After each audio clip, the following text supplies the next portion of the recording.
T'en as marre d'avoir des problèmes pour te concentrer? Dans cette vidéo, je vais t'expliquer comment se concentrer plus facilement. Cette vidéo est la deuxième de la série sur la concentration. Nous y verrons le fonctionnement de l'inattention, nous évitant ainsi de tomber indéfiniment dans le piège des distractions. Je t'apprendrai également comment surviennent les difficultés de concentration et comment y remédier. C'est important de rester jusqu'au bout afin d'avoir toutes les informations pour bien comprendre la technique en 3 étapes pour rester concentré que je t'apprendrai à la fin de cette vidéo. Abonne-toi et active les notifications si tu ne veux rien louper de cette série de vidéos sur la concentration.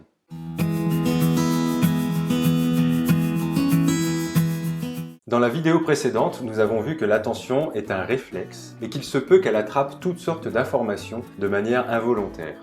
Nous avons aussi vu qu'elle pouvait être dirigée volontairement en étant attentif, débutant ainsi le processus de concentration, nous permettant de soutenir notre attention pour se focaliser, tout en gardant à l'esprit que ce processus est sensible à la fatigue car il constitue un effort.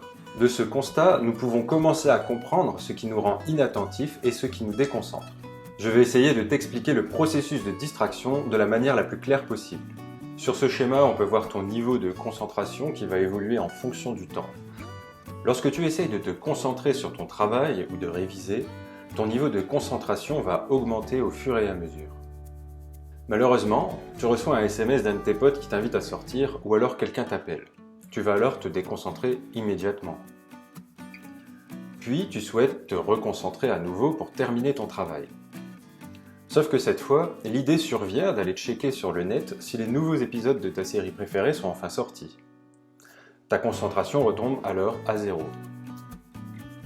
Enfin, tu retournes à ton travail, mais il est difficile de te concentrer, parce qu'en fait, tu penses depuis 5 minutes que tu aimerais aller faire un tour sur ton fil d'actualité de tes réseaux sociaux préférés. L'inconvénient avec ce système, c'est qu'il te faudra au moins 10 minutes pour te reconcentrer à chaque fois. C'est ce qui explique que tu peux passer des heures à travailler pour finalement te rendre compte que tu n'as pas été efficace du tout. On remarque ici que tu seras distrait soit par l'environnement, soit par tes pensées. Les 2 premiers conseils qui découlent de ce constat, c'est qu'il te faut créer un environnement favorable à ta concentration, en étant au calme avec ton téléphone en silencieux par exemple, mais aussi qu'il serait judicieux de prévoir un petit bout de papier sur lequel noter tes distractions lorsqu'elles se présentent, avec l'intention d'y revenir après ta session de travail.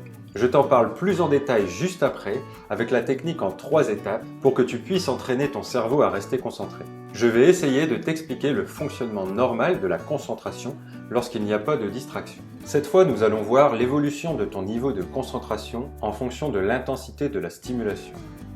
Au début, ton niveau de concentration s'apparente à celui de l'ennui, car l'activité est peu stimulante.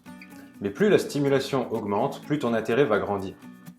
Ensuite, la stimulation sera suffisante pour que ton niveau de concentration te permette d'être performant, efficace et créatif. Le problème, c'est que si la stimulation dure dans le temps ou qu'elle devient plus intense jusqu'à devenir trop intense, tu commenceras à ressentir de la fatigue, de l'anxiété, voire de l'épuisement.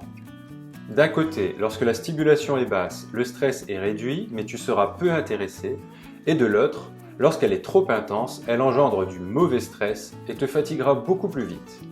C'est pourquoi, si l'on veut devenir plus concentré, il faut apprendre à rester dans cette zone idéale qu'on appelle la zone de focus. Ce schéma t'a permis de comprendre que la concentration est liée au plaisir, c'est-à-dire à l'implication que l'on met à faire quelque chose, et que la fatigue et le stress peuvent réduire ta concentration à zéro. Pour augmenter ta concentration progressivement, entrecoupe tes séances de travail pour apprendre à rester dans la zone de focus. Des séances de 15 minutes à 25 minutes, avec 5 minutes de pause.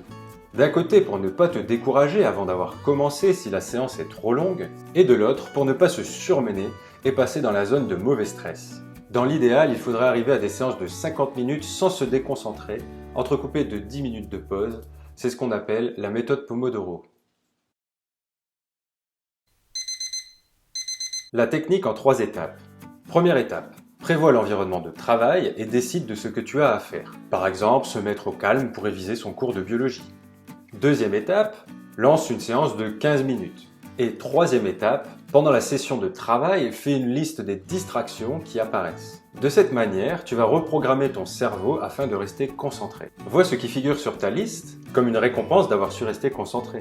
Le but ici est de transformer ce qui nous déconcentrait en récompense. Avec un peu de pratique, même si tu commences par des sessions de 15 minutes, tu seras capable d'arriver à des sessions de 25 minutes, puis de 50 minutes, sans te laisser distraire. Et de prendre une pause de 5 minutes pour 25 minutes de travail, puis de 10 minutes si tu fais 50 minutes de travail.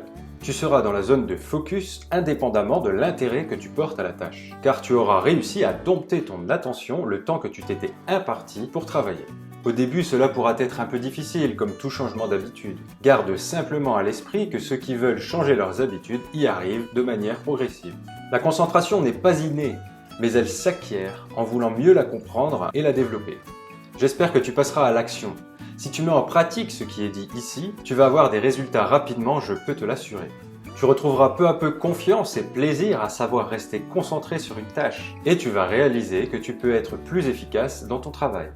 Si tu as aimé cette vidéo, like pour me soutenir et abonne-toi pour ne rien louper de la suite. Car dans les prochaines vidéos, nous verrons en détail les solutions et les astuces pour rester concentré. Et n'hésite pas à partager cette vidéo à ceux que tu penses pouvoir aider. On se retrouve très vite dans la prochaine vidéo.